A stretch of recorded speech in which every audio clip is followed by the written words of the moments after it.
बिस्मिल्लाहिर्रहमानिर्रहीम। अस्सलाम वालेकुम प्यारे नाजरीन, वस्ती एशिया की बलाद मावराए नहर की रूसी रियासत अज़्बकिस्तान का मशहूर शहर समरकंद बहुत खूबसूरत शहर है।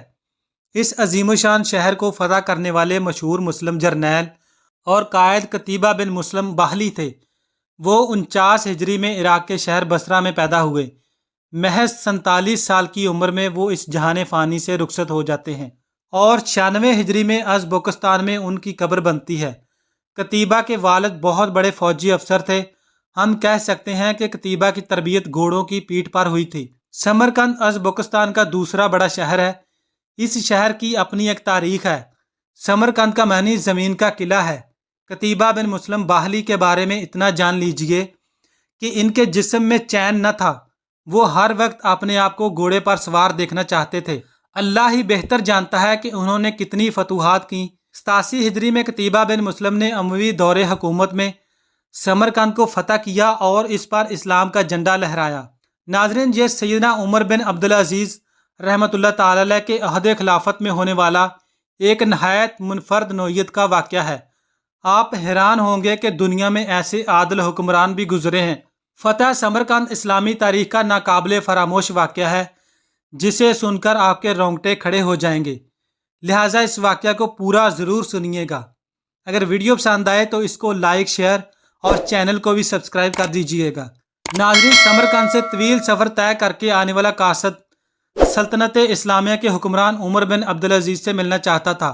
इसके पास एक खत था जिसमें गैर मुस्लिम पादरी ने मुसलमान सिपाहसालार कतीबा बिन मुस्लिम की शिकायत की थी। फतह हासिल करने के जोश में कतीबा बिन मुस्लिम एक गलती कर बैठे थे। उन्होंने जहाद के असूलों से इनहराफ करते हुए समरकंद को फतह कर लिया था। असूल ये था कि हमला करने से पहले 3 दिन की मोहलत दी जाती। जब यह बेअसूली हुई तो उस वक़्त ज़माना खिलाफत हज़रत उमर बिन अब्दुल अजीज़ के हाथ में थी। समरकंद के पादरी ने मुसलमानों की इस गजबाना फतह पर कतीबा के खिलाफ शिकायत दमिश्क में बैठे खलीफा वक्त को एक कासद के जरिए खत लिखकर भिजवाई। पादरी ने लिखा था कि हमने सुना था कि मुसलमान जंग और हमले से पहले कबूल इस्लाम की दावत देते हैं। अगर दावत कबूल न की जाए तो जजिया देने का मुतालबा करते हैं और अगर कोई इन दोनों शराइत को कबूल करने से इनकार करे तो जंग के लिए तैयार हो जाते हैं। मगर हमारे साथ ऐसा नहीं किया गया और हम पर रातों रात अचानक हमला करके हमें मफ्तू कर लिया गया। ये खत समरकंद के सबसे बड़े पादरी ने सल्तनत इस्लामिया के फरमारवा उमर बिन अब्दुल अजीज़ के नाम लिखा था। समरकंद से तवील सफ़र तय करके आने वाला कासद सल्तनत इस्लामिया के हुक्मरान उमर बिन अब्दुल अजीज़ से मिलना चाहता था। उसने दमिश्क पहुंचकर एक आली शान इमारत देखी जिसमें लोग रुकूअ सजूद कर रहे थे। ये देखकर उसने लोगों से पूछा, क्या ये बादशाह की रहायश है? लोगों ने हैरत से उसे देखा और फिर कहा, ये तो मस्जिद है और तू क्या नमाज नहीं पढ़ता? उसने कहा, नहीं, मैं तो अहले समर के दीन का पैरोकार हूँ। ये सुनकर लोगों ने उसे खलीफा के घर का रास्ता दिखा दिया।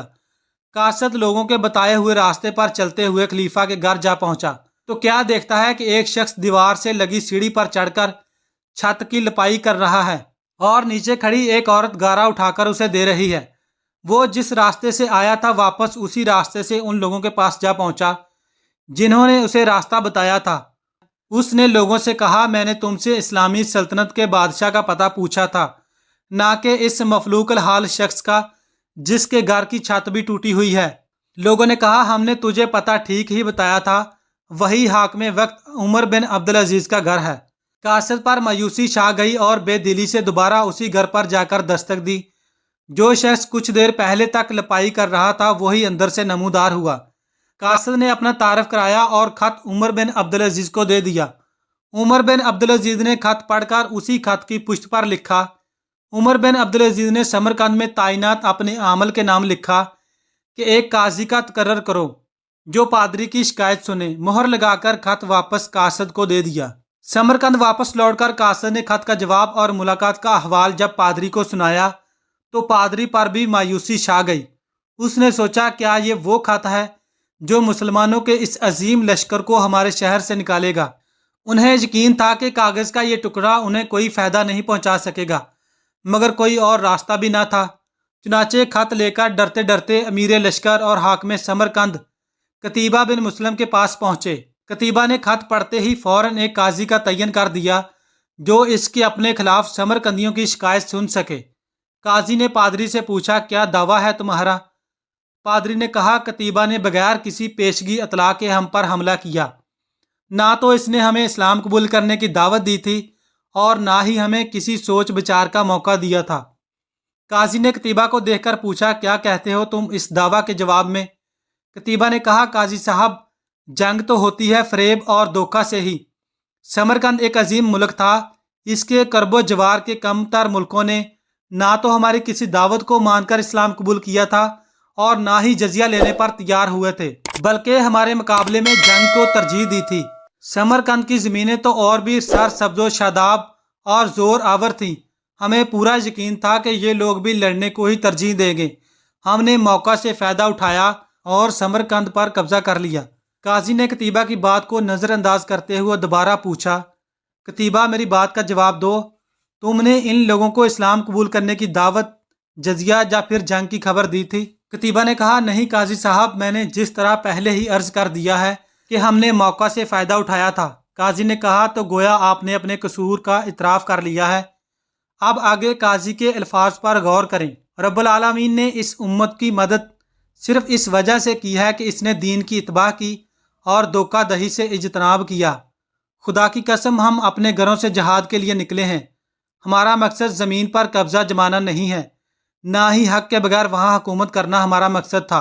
मैं फैसला देता हूँ कि मुस्लिम फ़ौज इस मुल्क से निकल जाए, इसके असल बशिंदों को हुकूमत वापस करें, फिर इसको दावत दीन दें, चैलेंज दें और फिर इनसे लड़ाई का ऐलान करें। मेरी अदालत ये फैसला सुनाती है कि तमाम मुसलमान फ़ौजी और उनके ओहदेदारान बमा अपने बीवी बच्चों के अपनी हर किस्म की अमलाक और माल गनीमत छोड़कर समरकंद की हदूद से बाहर निकल जाएं और समरकंद में कोई मुसलमान बाकी न रहने पाए।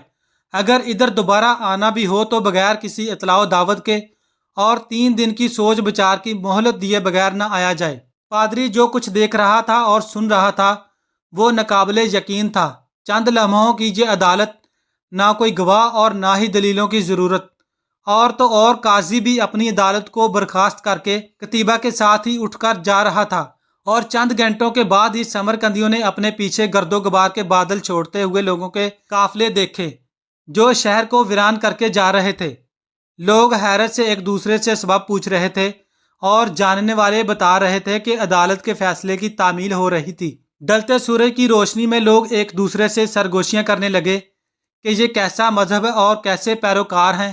अदल का ये म्यार कि अपनों के खिलाफ ही फैसला दे दें और ताकतवर सिपा सलार इस फैसला पर सर झुकाकर अमल भी कर दे। और उस दिन जब सूरज डूबा तो समरकंद की वीरान और खाली गलियों में सिर्फ आवारा कुत्ते घूम रहे थे और समरकंदियों के घरों से आओ बका और रोने धोने की आवाजें सुनाई दे रही थी। इन्हें ऐसे लोग छोड़कर जा रहे थे जिनके अखलाक, मुआशरत, बर्ताव, मामलात और प्यारो मोहब्बत ने इन्हें और इनके रहन सहन को महजब बना दिया था। तारीख गवाह है कि समरकंदी ये फराग चंद घंटे भी बर्दाश्त न कर पाए। अपने पादरी की क़यादत में ला इलाहा इल्लल्लाह मुहम्मदुर रसूलुल्लाह का इकरार करते हुए मुसलमानों के लश्कर के पीछे रवाना हो गए और इन्हें वापस ले आए और कहा कि ये आपकी सल्तनत है और हम आपकी राया बनकर रहना अपने लिए फ़ख्र समझेंगे। समरकंदियों ने अपनी तारीख में ऐसा कभी नहीं देखा था कि जब ताकतवर फतह कौम कमज़ोर मफ्तू कौम को यूं दोबारा आज़ादी बख्श दे। और ये सब कुछ क्यों ना होता, कहीं भी तो ऐसा नहीं हुआ था कि फतह लश्कर अपने ही काजी की कही 2 बातों पर अमल करे और शहर को खाली कर दे। दीन रहमत ने वहाँ ऐसे नकूश छोड़े कि समरकंद एक अरसा तक मुसलमानों का दारुल खिलाफा बना रहा। कभी रहबरे दो आलम हज़रत मोहम्मद सल्लल्लाहु अलैहि वसल्लम की उम्मत ऐसी हुआ करती थी। आज गैर मुस्लिम तो दूर की बात, मुसलमान से मुसलमान को कोई अमान नहीं है। तो नाजरीन, तब तक के लिए इतना ही। अगर आप लोगों को वीडियो पसंद आई तो इसको लाइक, शेयर और चैनल को भी सब्सक्राइब कर दें और कमेंट सेक्शन में अल्लाह ताला के 99 नामों में से एक नाम कमेंट सेक्शन में ज़रूर टाइप करें। Thanks for watching. अल्लाह हाफ़िज़।